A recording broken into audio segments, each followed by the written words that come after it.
Okay. So if number one, what I said is that with the size, number one has to do with the fees that we are charging. So if the perceived fee is so high, then the client may want to change the audit firm. Number two has to do with the size of the audit firm as against the size of the client. So if they think that the audit firm is becoming larger or bigger than the audit clients, then the audit firm may not want to work with the clients again. Another one is where they think that the firm is also becoming bigger than the audit client, they may not want to work with the firm again. So that is the size. Another one has to do with the audit firm deciding not to seek for re-election. So because of ethical reasons, the audit firm can say that I've audited this company for a number of years, and I want to quit, or I want to move to a different firm. So because of that reason, the audit firm can decide not to seek for re-election. Another one is rotation.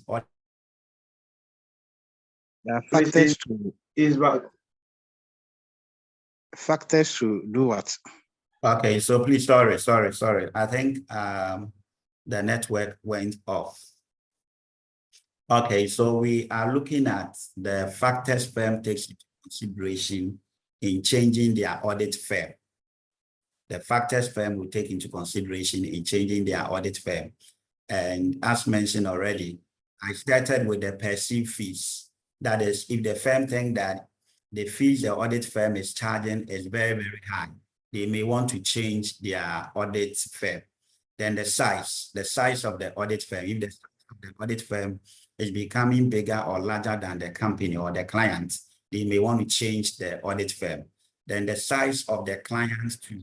If the size of the audit client is becoming bigger, so the company or the client is having a lot of branches, they may want to go for audit firm with a lot of branches. So with the size has to do with the two ways, whether the size of the audit firm becoming bigger than the client or the size of the client becoming bigger than the audit firm. The next one has to do with the audit firm deciding not to seek for re-election. So the audit firm can decide that they don't want to be re-elected. So after their tenure, they can decide that we don't want to be re-elected. With that, you have to change the audit firm. Another one is purposes of audit rotation. So for ethical reasons, you have audited a company for a number of years. And because of familiarity and other issues, you want to rotate. So if you want to rotate for other audit firm to also come and take over, then there will be a need to change the audit. And sometimes when there is a fallout, a personality fallout, a bit of disagreement between management members and the audit staff, it can also lead to changes in the audit firm. So with that, it will be appropriate to go and look for other audit firms to come and audit the activities of the company. Now, the next one, after the changes in audit firm, which I want us to discuss under practice management, has to do with, so after changes in the audit firm, we're going to look at advertisement and fees. Advertisement and fees. Can I ask a question, please? Please go ahead before we move on. Okay, so you mentioned one point, that purposes of ethical reason, meaning that the audit firm has audited a client for so long. Do we have a stipulated number of years that an audit firm should audit a client? Okay, so it has to do with, it's a regulatory issue. So Bank of Ghana can say that for banks and other companies, after 6 years or 5 years, you have to change your audit firm. With that, you have to change it. And that one is even clear in the new companies code. So the companies code in Ghana makes it clear that after 6 or 5 years, you have to change your audit firm. So with that, you need to change it. But generally or globally, ideally, after 7 years, what you have to do is that you need to put out the audit work for tender for other people to also apply. So if they apply and they are successful, the work will be given to them. So that's the duration. So the duration is more of a regulatory issue. But you are not supposed to be auditing one client for more than 10 years if the company is not even under regulation. Please, is that clear? Thank you. All right. Yes, please. Okay, so let's move on to advertisement and fees. So when it comes to advertisement and fees, normally we don't see audit firm embarking on adverts, but they are also into business. They have staff, they need to pay them at the end of the month. So ideally, they are not restricted on advertisements. They are permitted to embark on any adverts. Every audit firm is supposed to embark on adverts. But the fact is that we want you to check the content of the adverts. And that's a major reason why you don't see audit firms embarking on a lot of adverts, as MTN, Vodafone, and Tigo will be doing. Because when you are embarking on the adverts, the principle is that your advert is not supposed to discredit the work performed by other accountants. So first principle, your adverts is not supposed to discredit the work performed by other accountants. So you can't say that you are performing better than other accountancy firm. Your advert is not supposed to bring ICAG into disrepute. Your advert is not supposed to be misleading. We are the best audit firm in Ghana. It's misleading. What shows that you are the best audit firm in Ghana? Therefore, our advert is not supposed to be misleading. Our advert is not supposed to fall short of a regulatory law. So if there are laws on advertisement in your jurisdiction, you have to comply with every single law when it comes to advertisement. And that's a major reason why you don't see most audit firms embarking on advertisement, because you can't say that you are the best. You can't say that you charge moderate fees. If you are saying that you charge moderate fees, what it means is that other audit firms are not charging moderate fees. If you are saying that you are the best, you have to support it with evidence, because it's misleading. And that's the major reason why we don't see a lot of audit firms embarking on advertisement. Because if they are doing that, then it's supposed to be straight. This is our audit firm. This is what we do. These are the other services that we render. In fact, you can't be advertising on fees on a short advert. So what you can say is that or you can state that the client can meet you for free consultation when it comes to discussions on audit fees. And when it comes to advertisement on fees, if you want to advertise on the fees that you are charging, then it means that you need to advertise on, or you need to show the details, the basis for arriving at the fees, the key staff involved, the hours they are spending on the work, the rates that you are charging. It's supposed to be a bit of more detail. And that's a major reason why you don't see most audit firms embarking on advertisements. But they are permitted to do it, but just that in your adverts, you are not supposed to discredit the work performed by other chartered accountants. So for example, once you qualify today as a chartered accountant, if I've qualified 20 years or 30 years ago, we are all chartered accountants. I cannot discredit your work. I can't say that I'm performing better than you. It's unethical. It's not permitted in the professional environment. So that is advertisement and fees. Now, when it comes to the use of ICAG practice logo and ICAG descriptions, once you qualify today, you write the institute exam and you pass and you are admitted as a member of the institute, you are permitted to add CA to your name. So you write your name, then you attach CA to your name. Let's say if your name is Gideon Akome, you just write your name, you attach CA to your name. Stephen Yabua into bracket CA. So once you're a member of the institute, these are some of the benefits you get. So you just write your name and attach CA to your name. If you have a partnership firm and more than half of the partners are members of the institute, so you can call yourself members of ICAG, and you are permitted to use ICAG logo as part of your normal logo on your letterhead.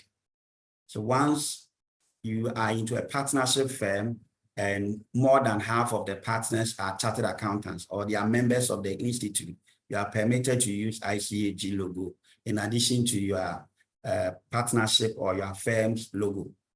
And you can also call yourself members of chartered accountants. It's permitted.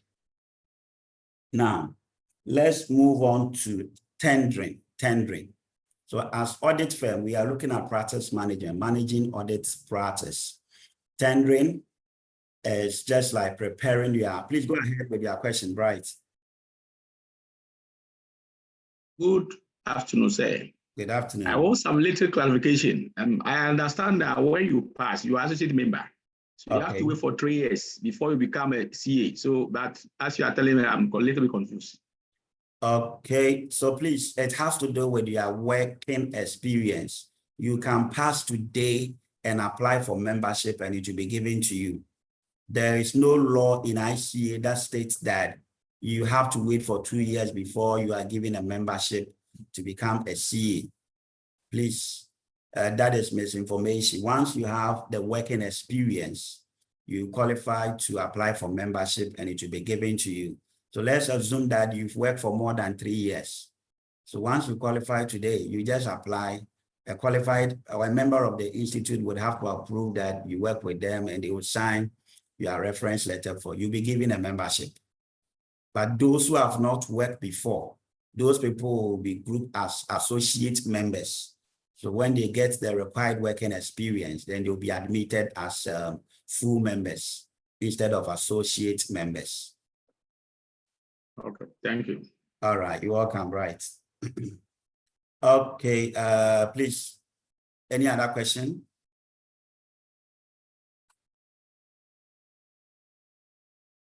Okay, then let's move on.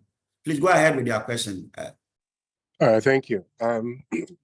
You mentioned that it is not permitted to make unsubstantiated claims. That's okay. So I am better than this or that.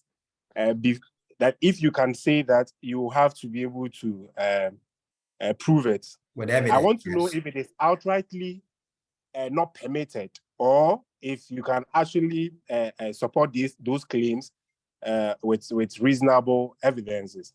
Then you can be left off the hook, or you are outrightly not permitted to make such claims. So once you can submit it with evidence, the fact is that we don't want your advert to be misleading. So you can say that we are the best because ICAG in its 2015 annual conference awarded our firm as the best audit firm in Ghana. That one is backed by evidence. But you can't just say that you are the best audit firm. It's misleading. It's misleading, and you are not permitted to say that. So once you have evidence to support it, you are permitted to do that line. Okay, so let's move on. If we don't have any other question, please, if you have a question, you can unmute yourself. Go ahead and ask your question. Okay, the next one is the tendering. So when it comes to tendering, as audit firm, we need to also prepare our tender documents to go and look for work, just like any other suppliers will prepare its tender document to be looking for contracts in companies. Now, when you are preparing your tender documents, there are certain things that you need to indicate in the tender documents. The tender document is also referred to as the audit proposal. So that is a proposal you submit to a lot of clients to look for audit work to undertake. So now let's look at the content of the tender document so that when you are preparing any tender document, you know that item A, B, C, D are supposed to be added to the tender document. So in the preparation of the tender document, you need to add your fees and the basis for arriving at the fees in the tender document.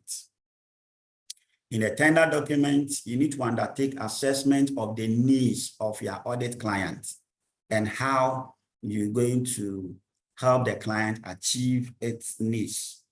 You need to also indicate clearly in the tender document the approach that you're going to adopt in your engagement. So in your audit, the approach that you're going to adopt should be clearly indicated in the tender document. Then in the tender document, you have to also outline or give brief description about the audit firm, the key staff involved in the work, talk about them, their qualification, their experience level, because you're going to look for work and you need to convince your clients that you have the skill, you have the capacity, you have the experience to undertake the work. So that is the content of the audit proposal. So maybe in the exam room, if you are asked to spell out the content of audit proposal, or as an auditor, if you are preparing a tender document, what should be in the tender document? So these are the things that you raise, the fees and the basis for arriving at the fees. We also talk about an assessment of the needs of the clients, an outline of how you're going to meet the needs of the clients, the approach to the engagement, brief history or description about the audit firm, especially the key staff involved. We talk about the key staff involved, the experience level, and how they're going to help you achieve the audit or the engagement objective. Now, after you have submitted your tender document, the client will have to evaluate the tender document. They need to evaluate all, because a lot of people will be submitting, or a lot of audit firms will be submitting their tender documents. They need to undertake evaluation and select the best firm they want to award the contract to. So let's look at the strategies management of the client we use in the selection or in trying to evaluate a tender document. Please, these strategies is not different from the normal evaluation of our ordinary tender documents. So when suppliers submit their tenders to our various institutions, so when the evaluation committee meets, the strategies they use in selecting the best supplier will be applicable when it comes to evaluating audit proposal or audit tender documents. So number one, obviously, they will be checking the fees. If they think that your fee is very, very high, it means that they need to go for other audit firm. They also check the kind of services that you render. For example, if they need audit firm that will be able to do a lot of services, maybe valuation, taxation, legal, and other services, in addition to the audit work, and they realize that your firm is into only audits, what it means is that you may not stand a chance of winning the contracts. They also check the geographical location of the audit firm. So for example, if you want to submit a tender document to a company that has a lot of branches scattered throughout the country, and your audit firm is just in Accra, they need a firm that has a lot of branches. So obviously, if they get a firm with a lot of branches, the contract will be awarded to the firm with a lot of branches. They also check the experience level of the staff involved. So they'll be checking the experience level of the audit staff. They'll be checking the reputation of the audit firm before the contract will be awarded. Sometimes they also invite you for formal presentation. So during the presentation, management should be able to decide whether the contract should be awarded to you or should be awarded to a different party.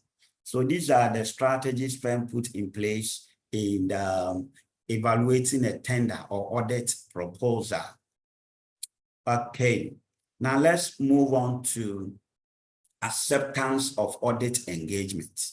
So once you have submitted your audit proposal, you have to take a decision whether to accept the engagement. Maybe the client has evaluated, nominated you as the audit firm. How do you accept, or what are the strategies you need to put in place in accepting audit engagement? So please, when it comes to accepting audit engagement, when we're discussing auditors' liabilities yesterday, I mentioned that if you want to avoid any form of litigation, the client acceptance procedures is very, very, very important. So if you don't accept the right client, what it means is that you will be in trouble in the future. You may incur future liability.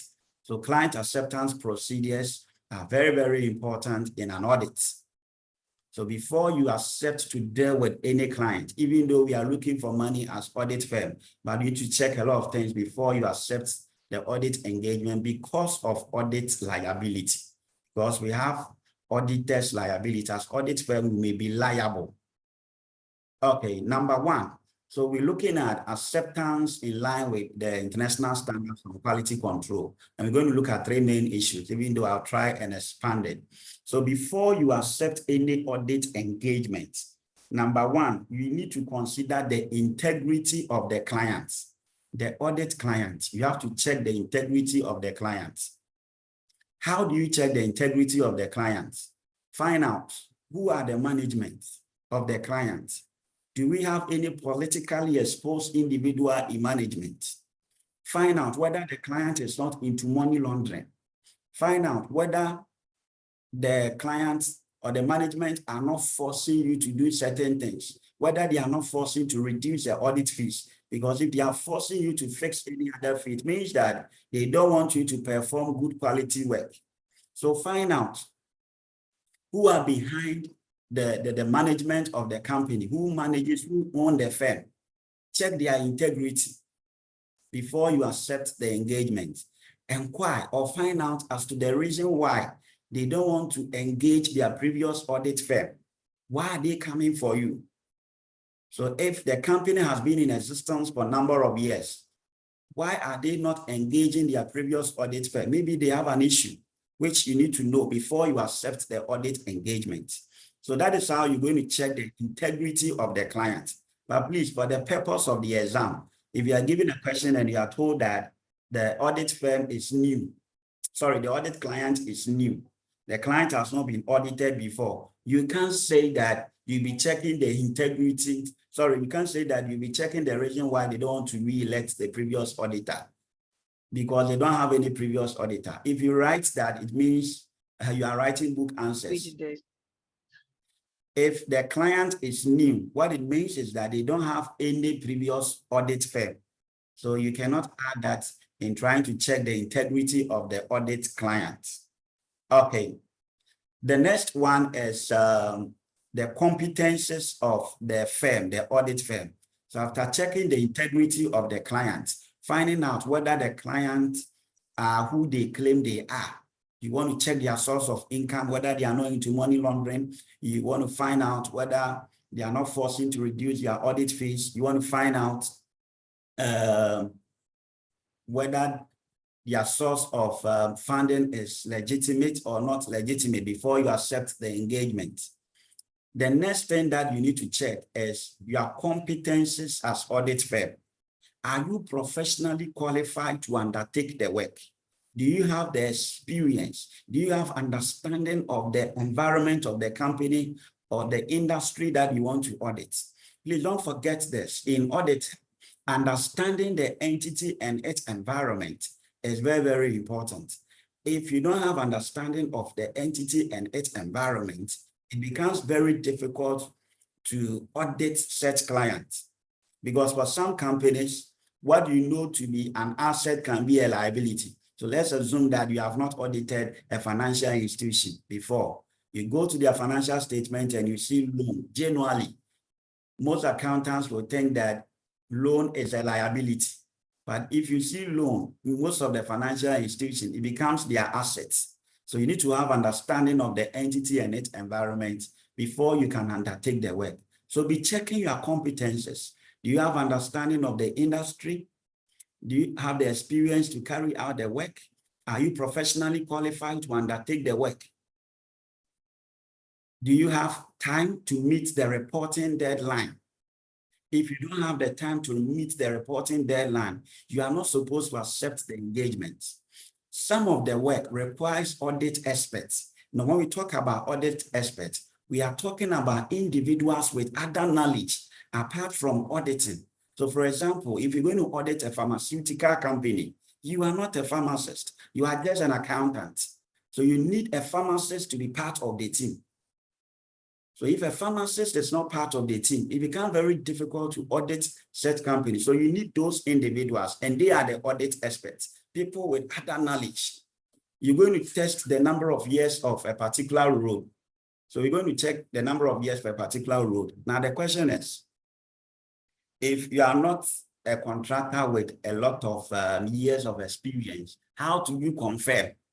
How do you confirm the number of years? So you need an expert, you need a full architect, you need a full contractor to be part of the team before you'll be able to do that. So that is the audit expert.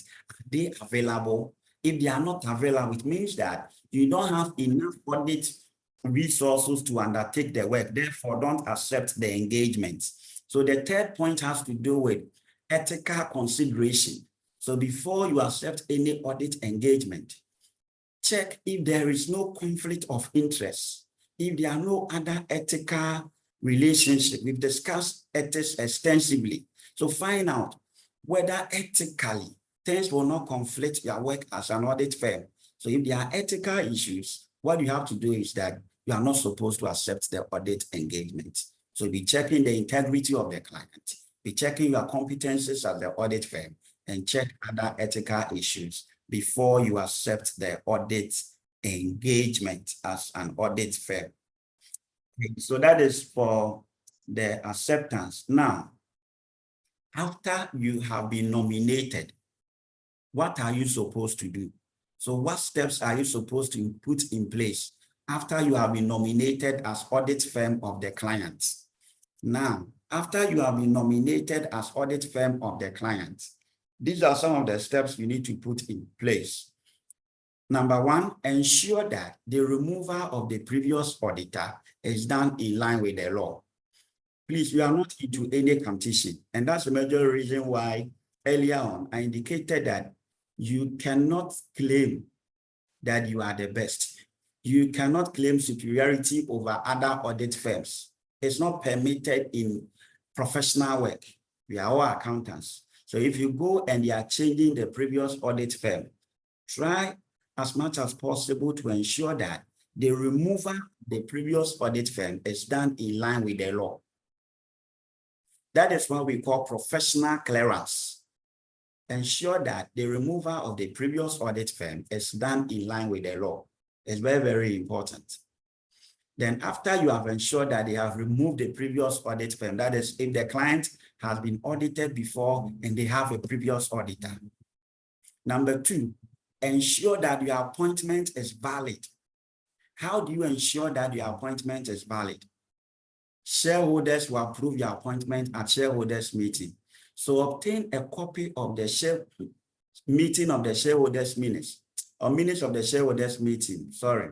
So just obtain a copy of the minutes of the shareholders meeting approving your appointment. Get a copy of the minutes. The minutes will confirm that the firm has been appointed as an audit firm for that particular client. Obtain a copy of that meeting minutes to confirm your appointment. So after you have obtained a copy of the minutes and you've been able to confirm that you have been appointed as an audit firm for the client, the next step that you need to undertake is that you need to set up a letter of engagement. You need to set up a letter of engagement. So the letter of engagement is more or less like you are writing your own contracts. So set up the letter of engagement. Write the letter of engagement, which is going to be a contract between the audit firm and the client. Now, when you are writing the letter of engagement, you need to clarify 5 main things. Even though there are other things that can be added to the letter of engagement, you need to clarify 5 main things in the letter of engagement. So what are the 5 things that needs to be clarified in the letter of engagement? Number one, you need to clarify the objectives and the scope of the audit in the letter of engagement. So your audit objective, the scope of the audit work must be clearly stated when you are drafting the engagement letter as audit firm. So please, for the purpose of the exam, if you are given a question and the question is, what should be the content of engagement letter? That is what we are discussing. So you talk about the objective and the scope of the audit. Number 2, you indicate auditors' responsibilities in the engagement letter. So in the engagement letter, you need to indicate your responsibility as an audit firm. So what responsibilities are you going to undertake as an audit firm? So you state it clearly in the letter of engagement. So your responsibilities in line with the international standards in auditing, everything is supposed to be clearly stated in the letter of engagement. Then you have to also indicate management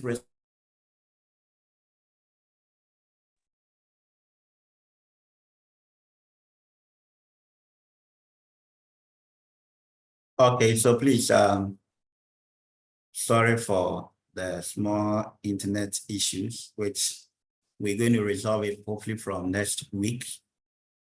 So with the letter of engagement, I've mentioned that number 1, you need to talk about the objectives and the scope of the engagement. You have to also talk about auditors' responsibilities. You need to also talk about management responsibilities. So that is where you state the responsibilities of management for the fair presentation of the financial statements, the responsibilities of management in ensuring that the internal control systems are in place, the responsibilities of management in ensuring that everything is in order when it comes to the fair presentation of the company's financial statements. So you have to also talk about the form and the applicable financial reporting framework.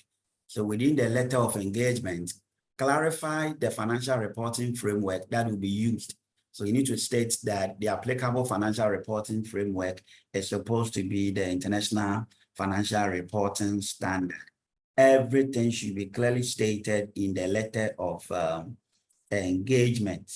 So within the same letter of engagement, you need to add the expected form and content of the audit reports. So these are 5 main things supposed to be clarified in the letter of engagement, but you can also add other things like the audit fees, how you have calculated it, the time that you are expecting response from the management of the client, how the processes will be undertaken. All those things can be discussed in the letter of engagement. But the 5 main things, don't forget that they are supposed to be in the letter of engagement, which will serve as a contract between the audit firm and the client. So don't forget that. Okay, so I'm supposed to take the last 2 again, but let me take everything again. So first, we talk about the objectives and the scope of the audit. Second has to do with the auditor's responsibilities. It's supposed to be clearly clarified in the letter of engagement. The responsibilities of management should be in the letter of engagement. The next one has to do with financial reporting framework. So the financial reporting framework must also be clarified in the letter of engagement. Then the last one has to do with the form and content of the audit reports. So the form and the content of the audit reports. And you can also add the reasons why the audit reports might also change from the normal standard form. So the form and content of the audit report must also be clarified in the letter of engagement. But I've also indicated that there are certain things that you are permitted to add to the letter of engagement, apart from what I've already mentioned. So you can, the expectation from the client in response to the engagement letter can be added. Fees and how you have calculated the fees can also be added to the letter of engagement. The strategies, detailed strategies, that the time that you're going to meet management and other details may be clarified in the letter of engagement. But the first 5, they shall be clarified in the letter of engagement, which will serve as a contract between the company and the audit firm. Now, as audit firm, by way of practice management, one thing that we need to also understand is that, like when we're discussing the ethics, I told you that audit firms should try as much as possible to avoid overdue fees. So when you have overdue fees, you can exercise what we call the right of lien. The right of lien. So with the right of lien, what it means is that during your audits, client will submit some documentation, some accounting records to the audit firm. So all those documents that has come to you lawfully, all the documents that has come to you lawfully, all the documents that has come to you lawfully, what you have to do is that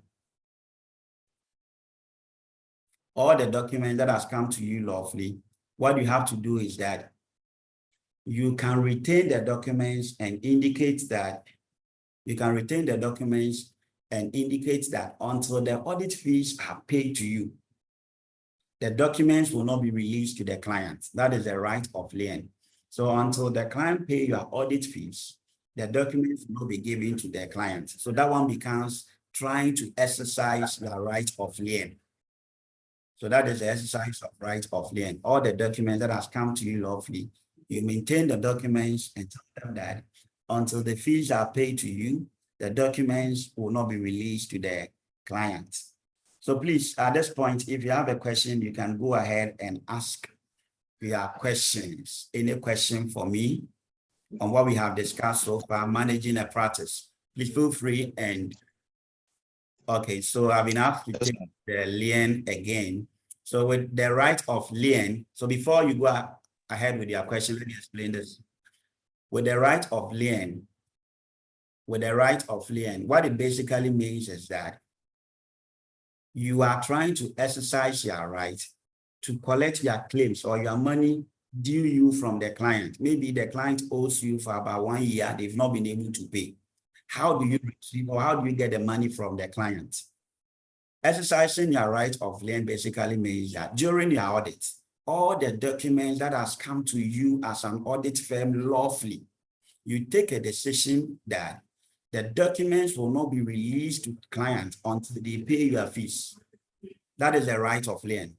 So all the documents that has come to you lawfully during your audit process, all the documents that you have requested for, you tell them that until they pay your audit fees, the documents will not be released back to the clients. So that one becomes the right of lien. Okay, you can go ahead with your questions. Good afternoon. Good afternoon, sir.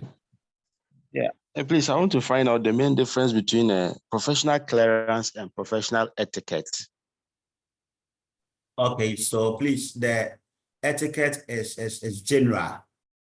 It's general. It's more or less like you being ethical. But professional clearance basically has to do with situation where you need to clear your colleague auditor. Let's say an audit firm was auditing a particular company and you taken over. It's like you are being replaced by existing staff. So because you are not into any competition, you make sure that the removal of the previous audit firm is done in line with the law. So somebody was there and you have now been appointed as a new audit firm. So with the clearance procedures, so make sure that the clearance is done in line with the law. If the client owes the audit firm, you tell the client that they need to pay the previous auditor. Make sure the previous auditor is okay with the coming of the new audit firm. That's a professional clearance. It's not like you are taking a decision to push the previous auditor away. It's not permitted. You are all professionals. So once the old one is leaving and you are coming in, you need to consult the old audit firm to ensure that the old audit firm obviously will give you a lot of information about the client. It can happen that the client may be into money laundering. That's the major reason why they are sacking the old audit firm. You will not know. So go consult the previous auditor so that the previous auditor will clear you to undertake the work. That is a professional clearance and general ethics principle. Adams, do you have a question? Yes, sir. Good afternoon, sir. Good afternoon. Yes, sir. Sir, I want to find out whether there are instances where a question can demand the entire practice management. No, please. It will be specific where you be given a question on factors firm takes into consideration in changing their audit firm. So sorry, I'm unable to hear you. Hello. Okay. Yeah. Please, can you hear me? Hello. No, please. Yes, sir, we can hear you. Yes, we can hear you, sir.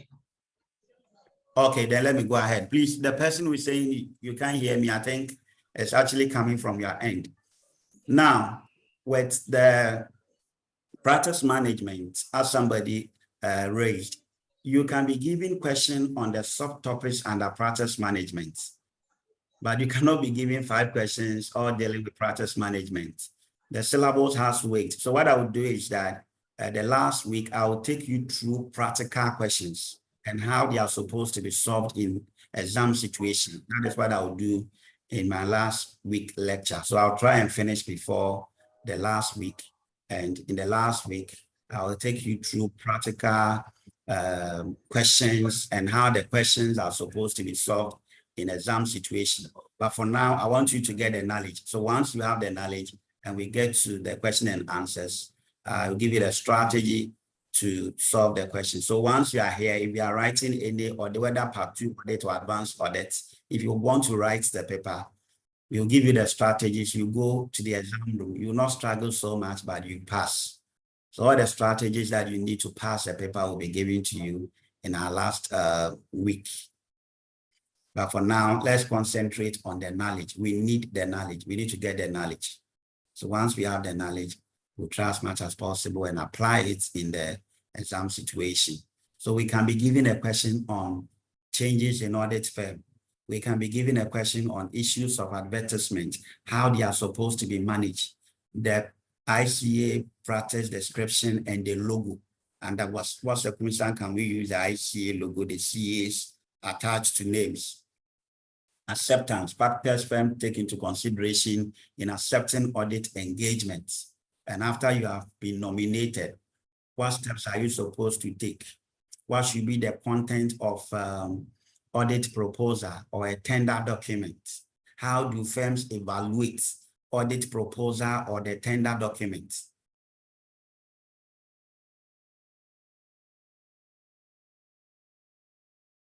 Okay, I think I have a question here. If the firm does not give the, please, I think, let me check your question again in the chat box.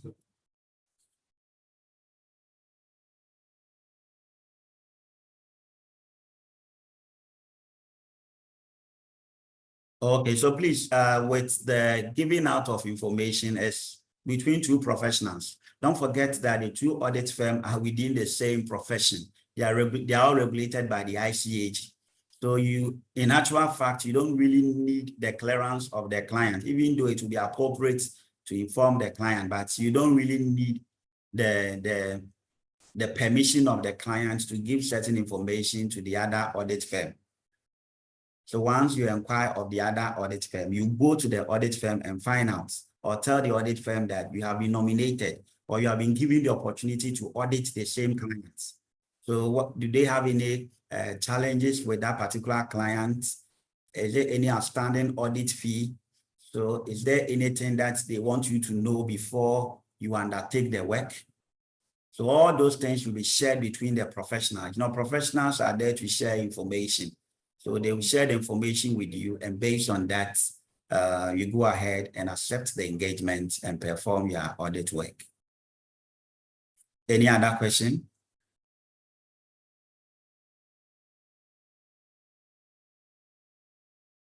Please, any other question for me? Yes, sir.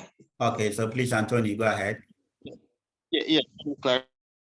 Clarification. When we're going through a tendering process, okay, there was a bit of a hitch from my end, so I couldn't get all the points. But what I got was need assessment of client, evaluation of tender, submission and acceptance audit, and then after nomination. I want to know whether there are other ones that are missed. Okay, no. So with the headings, I think you have all. But the most important thing is the content. I believe you have the content as well.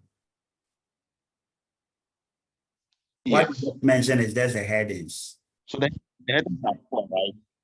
The headings are four. Yeah, sure. I have also shared my manual, which I'll reshare it on the platform. I have shared my manual on the platform. It's a very good book. Those who are writing the advanced audit and assurance, I think it's okay for you. Once you read it, you should be able to write the exam and pass. And all the details are there.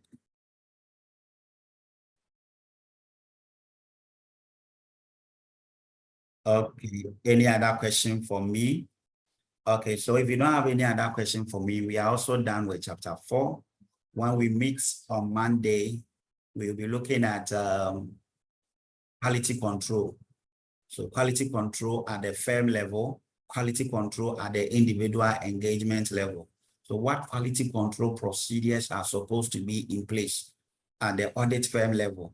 What quality control procedures are supposed to be in place when you are undertaking individual audit assignments? So we're going to look at all that. So how do we ensure quality? You all know that quality is supposed to be the culture of the audit firm. It should start from the top to those down there. So when we meet, God willing, next week, Monday, we will start with quality control, and I'll try and work on the other recordings, share it on the platform so that those who are not able to join live will get access and be able to play back. But let's try as much as possible and join live. Feel free, ask all your questions. If you don't understand any terminology, please don't feel shy. Feel free. This is just an open lecture. Feel free, ask all your questions, and we'll try as much as possible to help you out. Okay, so let me thank you for joining. And I wish you nice weekends. We're going to meet, God willing, Monday to continue with our day 5 lecture. So thank you for joining. Thank you so much for your time too. Okay, bye-bye. Thank you so much. Bye-bye.